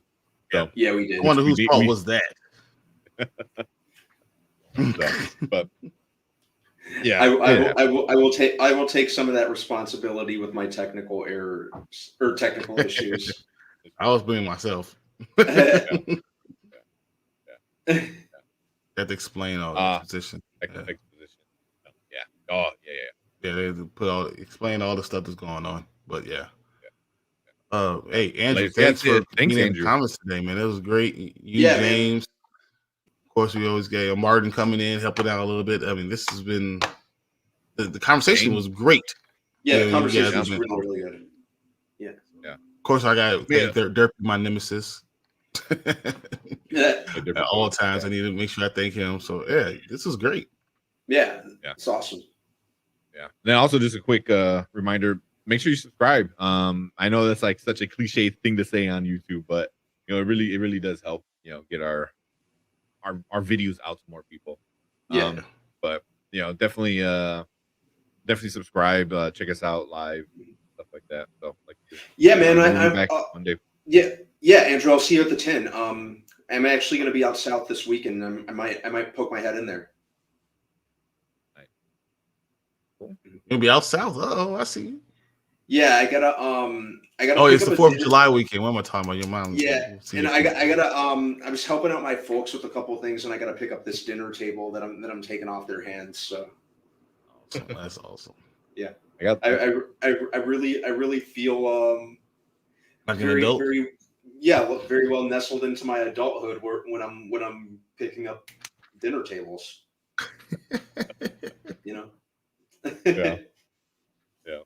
That's how you know you become an adult. You get excited about Yeah. furniture. Once you have a dinner party, this when you say, "I made it, Mhm. guys, Mama, I made it. I'm an adult." You yell at people for not using coasters. Yeah. That's super me. Well, usually if I yell at people for not using coasters, I feel like Patrick Bateman, you know.